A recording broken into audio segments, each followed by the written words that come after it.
book Snowflower and the Secret Fan by Lisa C. This book takes place in the 1800s in China, and the book focuses on a girl called Lily, and it actually is narrated by her and follows her throughout her entire life. So from birth all the way until her current narration at age 80. I will eventually get used to showing you guys what I'm using. So a lot of this look is focusing on being very bright. It's a very soft look. A lot of the book focuses on what Lily calls the inner world of women. So it focuses on how they are taught to be as women, how they are taught to be soft, to be quiet, to be demure, follow the Confucian ordinance that they needed to follow as women, to be seen as beautiful, to be seen as correct. Like I said, this book follows Lily all throughout her life. She very specifically does not focus on, really the events of what she calls the outer world of men. She focuses on the inner chamber. So this is where she spends the majority of her life, and the world of men doesn't really come into play that much. There's a few specific portions of the book where the events that happen in the world around Lily are just so drastic that they cannot be ignored. The biggest one is the Taiping Rebellion, and I cannot remember off the top of my head when the Taiping Rebellion took place, so I will place it up here.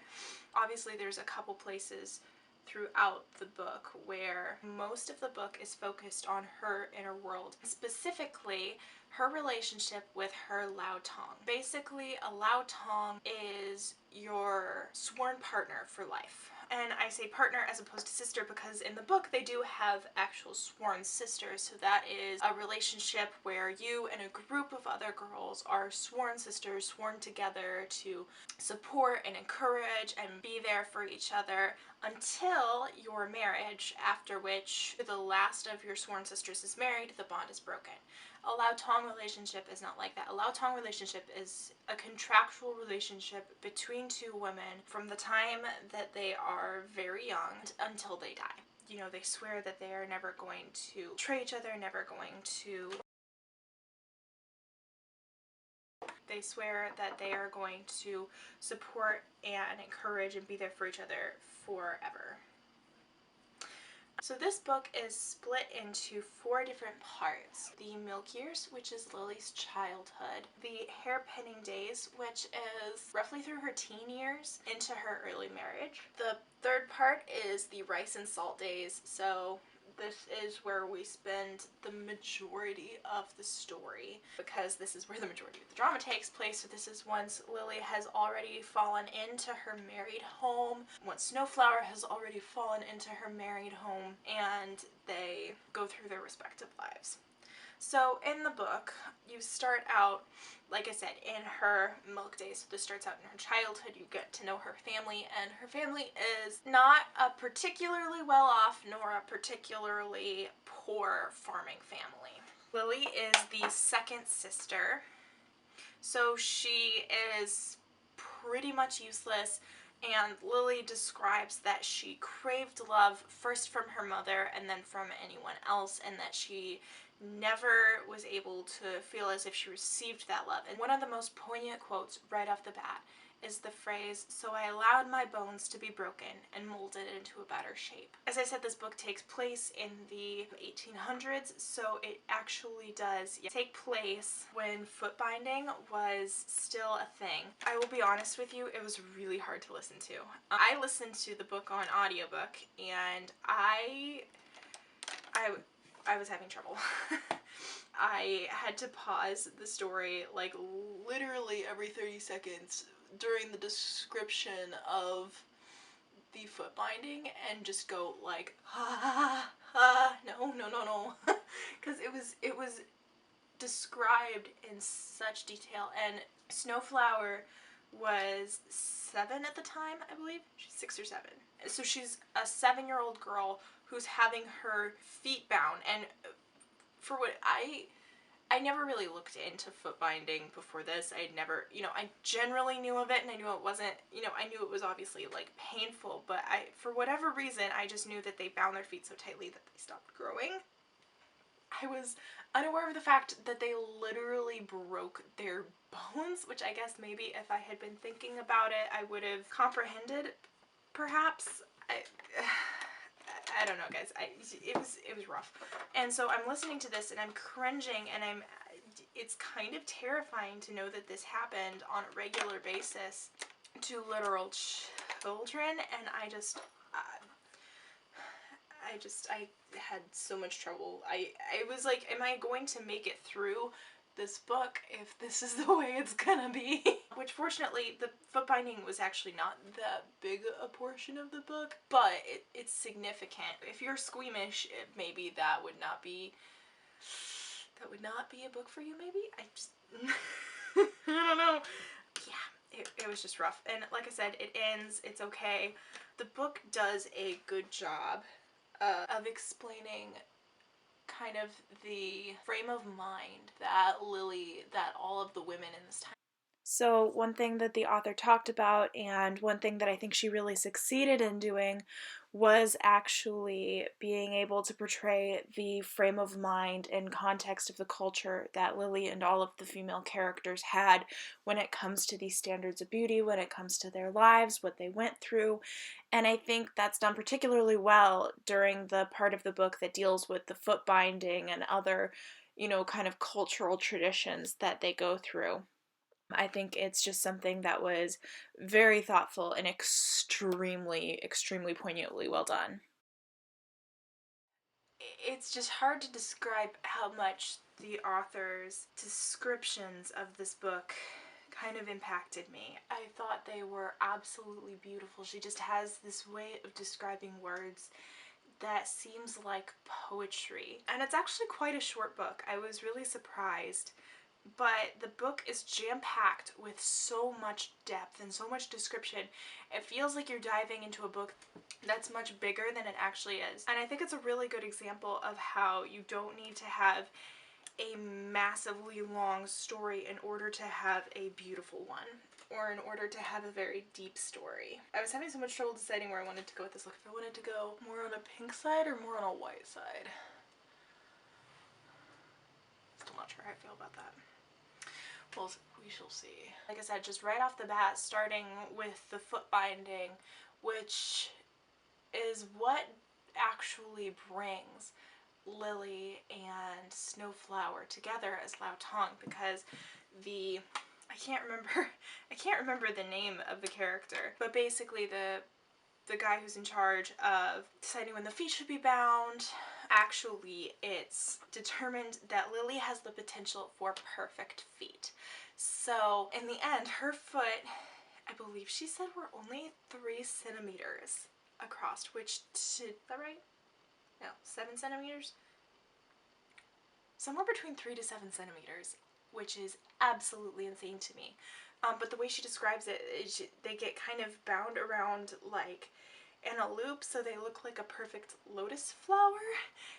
And like I said, that description to me was horrifying, but at the same time, the way it was described was beautiful. You understood how these women viewed their own beauty standards, their own way of living. It wasn't portrayed in a 21st century way of looking at this horrifying tradition. It was viewed from the perspective of the women who lived it, and so they viewed this as necessary beauty tactics in the same way that we as 21st century women would view the necessity of having to wear high heels to look glamorous, or wear waist trainers, or do any number of plastic surgery. And the author actually wrote an essay that was read at the end of the book that I thought just added even more depth to the book, because she went into describing the frame of mind that she had when she was writing this, and it was that exactly. She wanted to portray this story from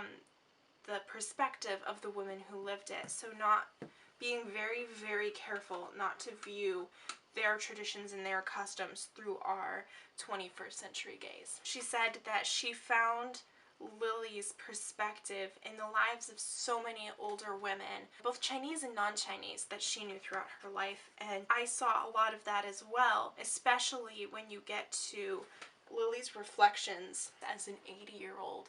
It reminded me a lot of Erikson's stages of development.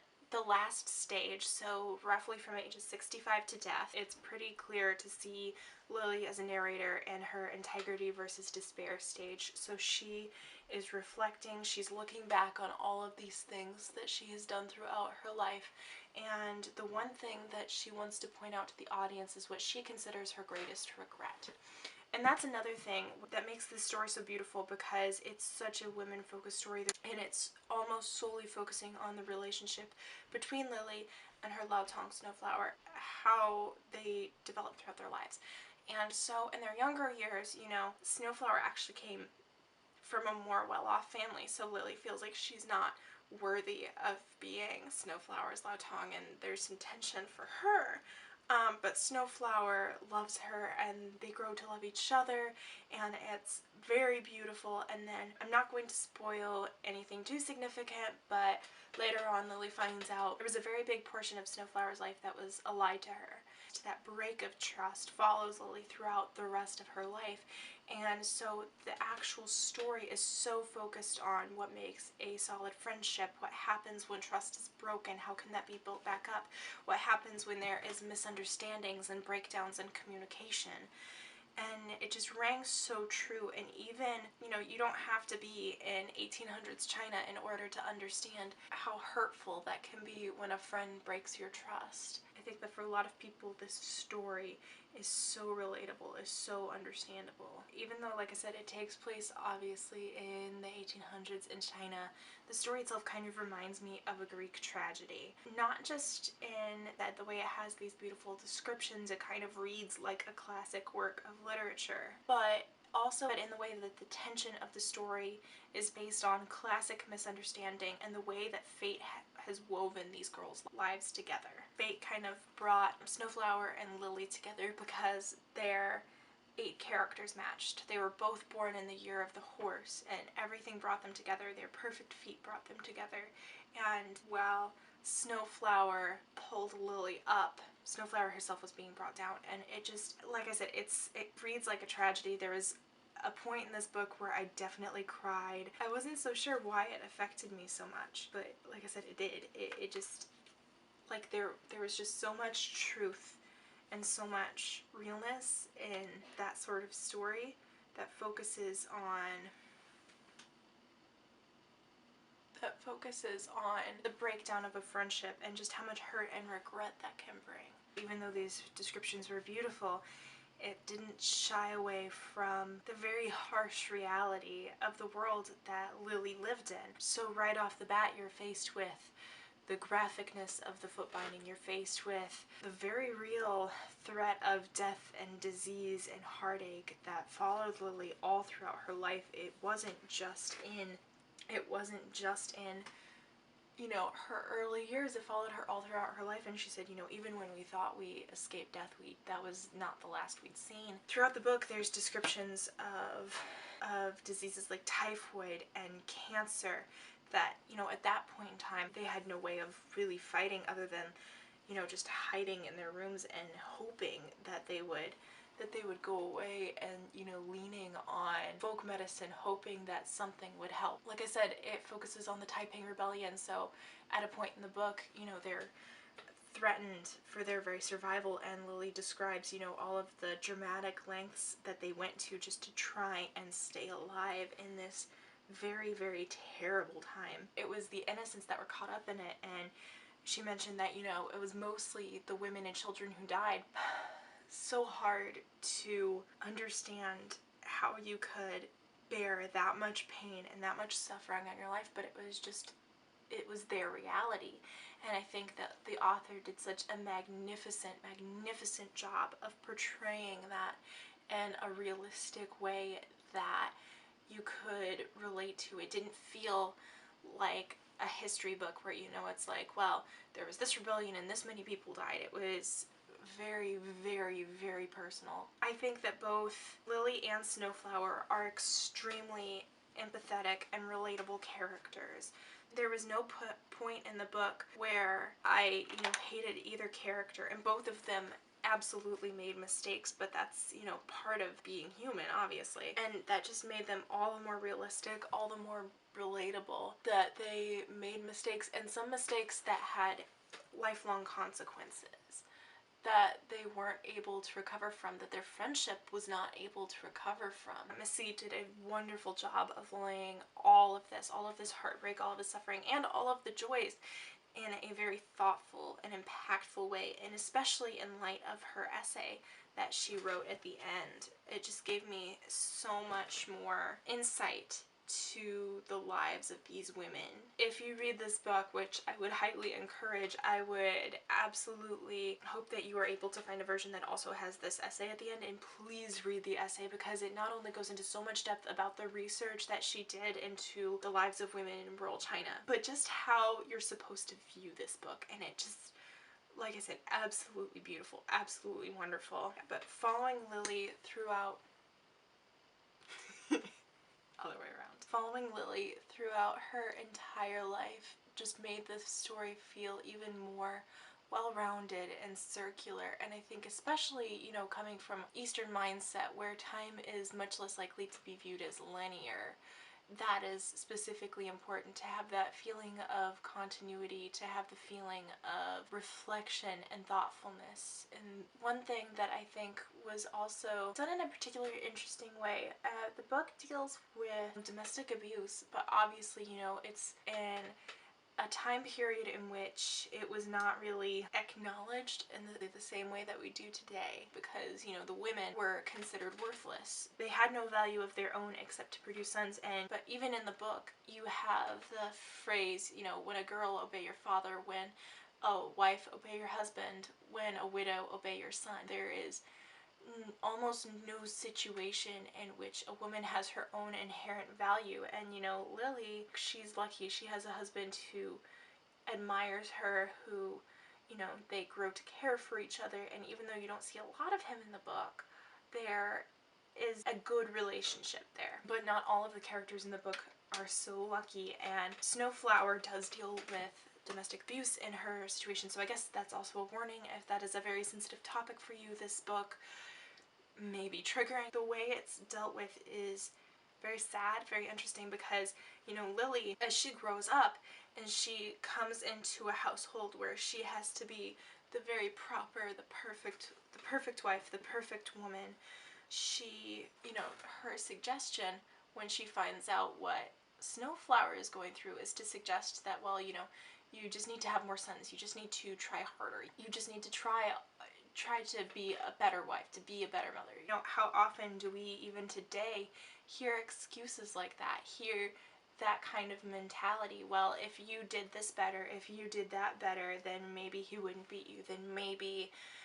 this would be different. We're hearing this from Lily's point of view. She's saying, I told her this because I didn't know what else to say. I told her this because I was uncomfortable, because I didn't know how to handle these emotions, because I didn't know how to handle what she was telling me, and so I retreated into decorum, and that's one of my greatest shames. And I think that, again, that is so relatable, because, how often do we get so uncomfortable with someone suffering, especially someone who is so dear and so close to us, that we retreat into customs, into norms, and hope that maybe they'll get something of worth, of use out of our decorum, out of our suggestions. And so there's one point in the book where Lily describes herself, she's still free and headstrong like a horse, and she remains so throughout her entire life, and she does not realize that Snowflower is a horse that has been broken. And so she tries to treat Snowflower as if she's not been. Yeah, how often do we just find that, we retreat into ourselves because we're afraid of connecting, afraid of being hurt again, afraid that we might not be able to deal with the world, with the pain that we see around us. So that's exactly what we see from Lily, and I think that it's such a realistic struggle.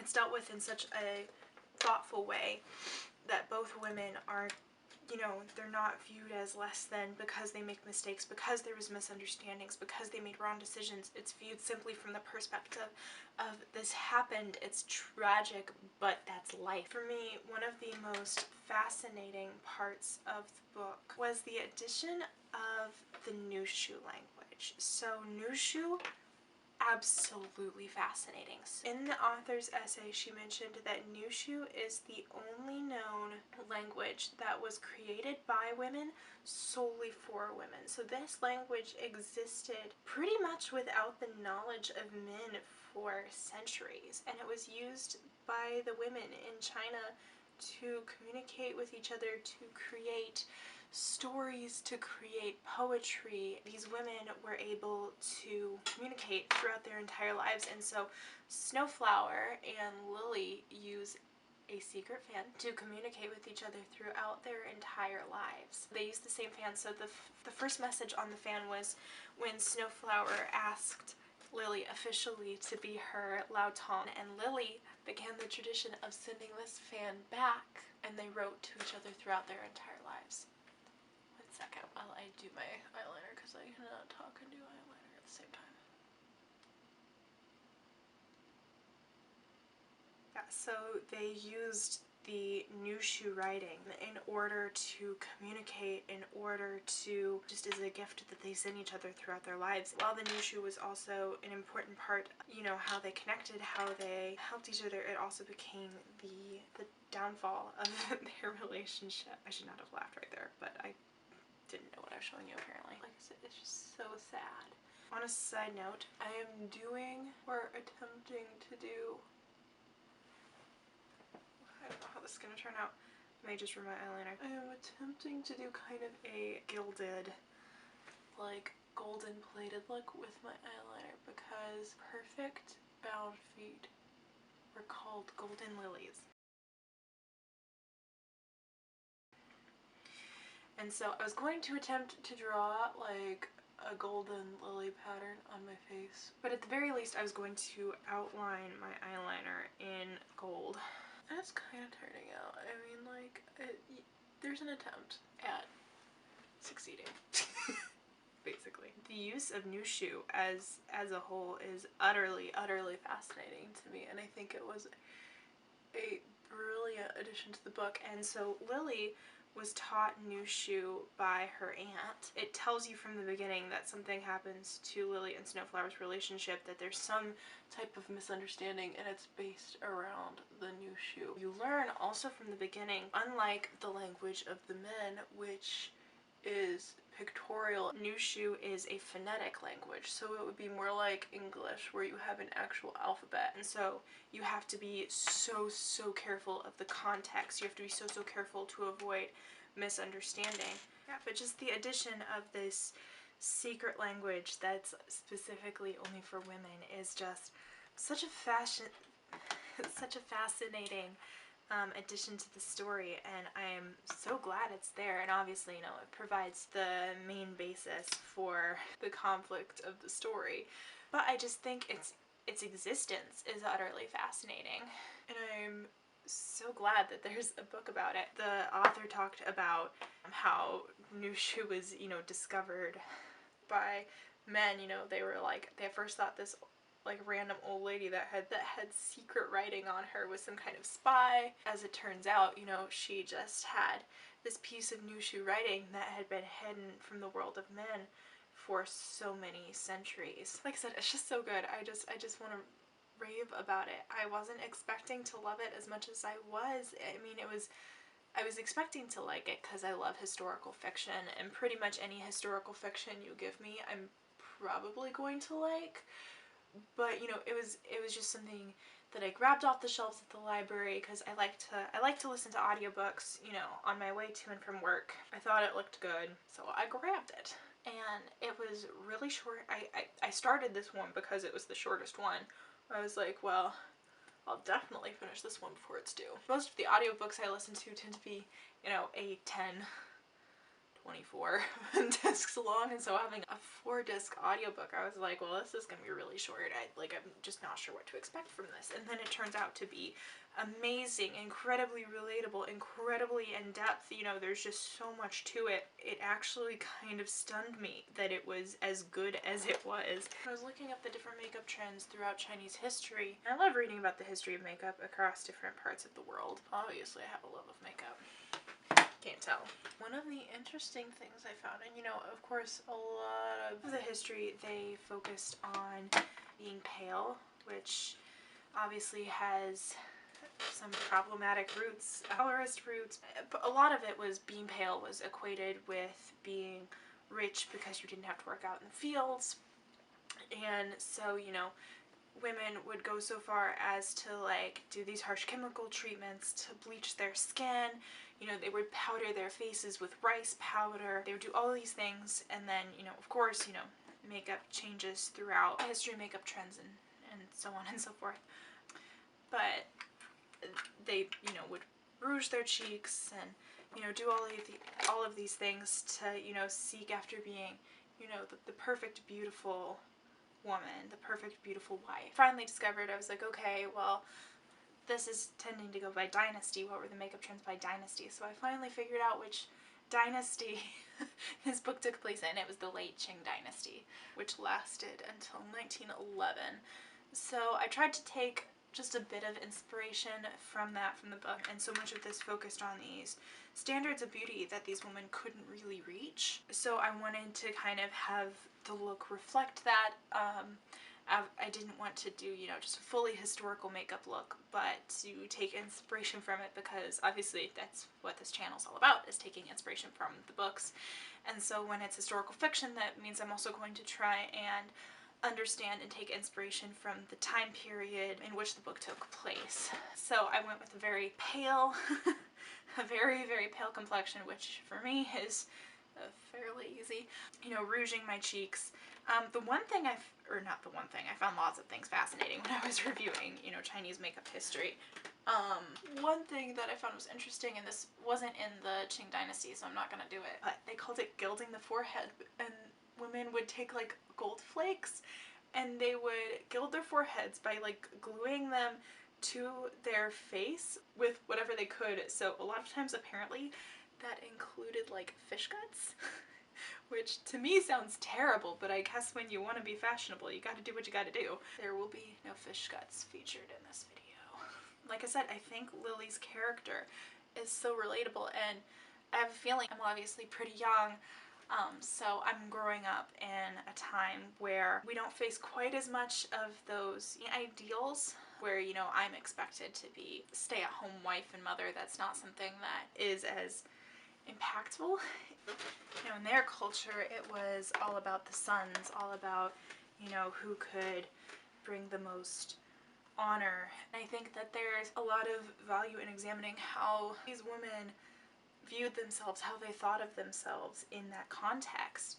And I think that's another thing that this book did really well. It was so ingrained, and even throughout this book, Lily says, you know, well, we know as women we are worthless. As women, you know, our only worth is in being able to bear sons. Throughout the book, you see how that worldview is just ingrained into their heads, but even in that, they still find value in themselves. They still find friendship. They still find worth, and it is fascinating to me how they're able to balance those ideals in their minds.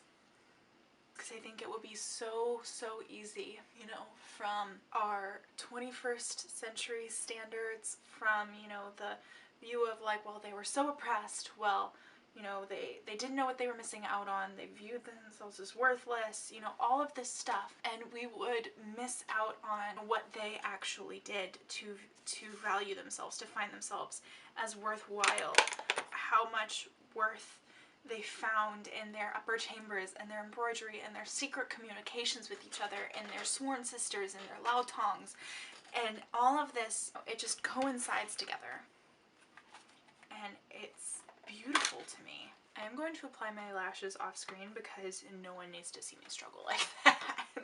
So I just decided rather impulsively, because my eyeliner is not quite turning out how I wanted it to. Instead of, you know, gilding the forehead, I'm just gonna like slap a ton of gold under my eyes. Maybe if I have enough gold, it'll cover my mistakes. Yes. Kind of fits with the character, so we will call it a character choice.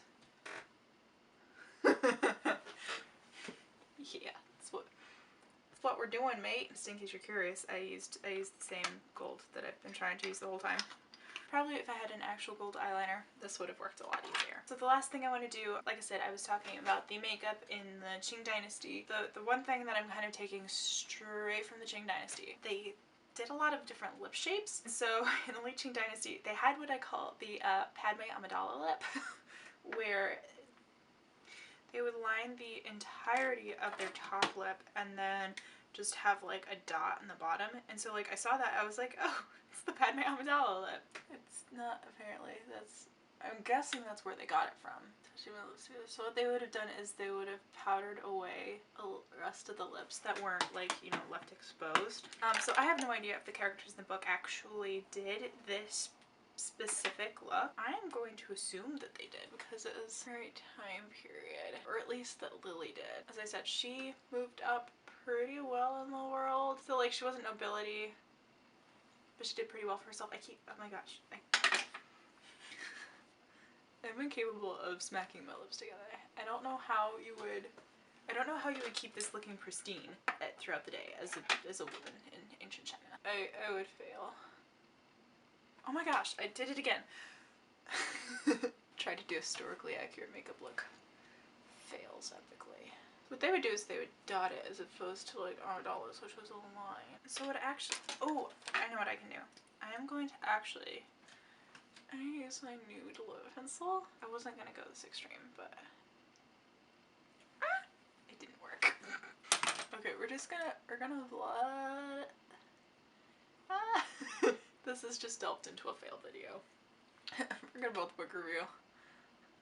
It's just a fail video now. Oh my gosh, I don't want to look at myself. And they would use gloss, because originally they just used lip paint from Vermilion, and then they added gloss from like beeswax to keep the lips hydrated. Like I said, you know, so much worth and value was placed on their attractiveness. Okay, that could have been worse. That could have been worse. I'm not mad at that. I'm still not sure what to think. I'm gonna see if I can like use my concealer and like conceal out my lips. Oh my gosh, I'm gonna mess this up so bad, because that's not my skin shade. That's my highlight shade. You know what? We're gonna go with it. We're gonna see how badly I mess up. After I just said I got that okay. After I just said it's okay, I'm gonna see how badly I can mess it up. I'm just gonna make myself look like a terror minion. Terror minion?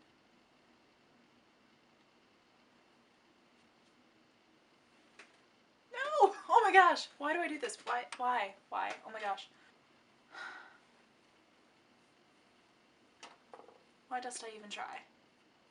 How did they do this? How did they do this? How do you not smack your lips together? Like, they didn't have like lip paint. They just had like, they had gloss made from beeswax and Vermilion. How did it not smudge? How do you not smack your lips together? I don't understand. Ah! That's my final attempt. If I smack my lips together after this, intentionally or unintentionally, it's just gonna stay. There's no, that's it. Ah.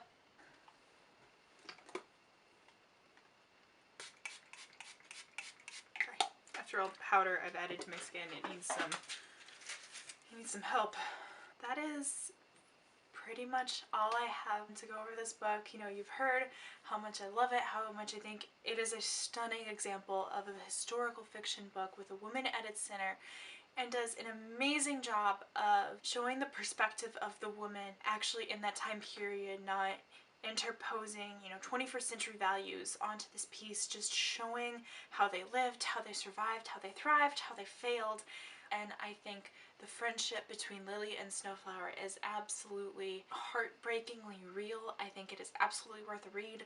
As I said before, if you are squeamish about some more graphic details like the foot binding, if you are sensitive to topics concerning domestic abuse, spousal abuse, this might not be the book for you, but if you are okay with handling all of that, I think it is an absolutely beautiful story. I think it has so many good values to share. Absolutely worth the read. Even if historical fiction is not your genre, I would still recommend giving this a read because, like I said, it reads like poetry. The author's descriptions are beautiful. Her research and the thought and effort that she put into building this beautiful, thoughtful world that portrays Lily's thoughts and feelings so well is just, it's phenomenal. I think you could easily finish it in an afternoon if you just wanted to dedicate a few hours to it. This is my final look inspired by Snowflower and the Secret Fan. I hope you have enjoyed this review, and I hope you have enjoyed the book if you've already read it, or that if you do read it, that you enjoy it. I hope you love it. If you do, leave a comment down below. I would love to hear more comments or suggestions on books I should review in the future. If you like this video, please leave a like below and subscribe. I hope you have an absolutely beautiful day. I hope that your week is filled with joy and good news and laughter, and that you live life to its fullest. Thank you so much for joining me today. It has been an absolute pleasure. I love you all so much. Bye!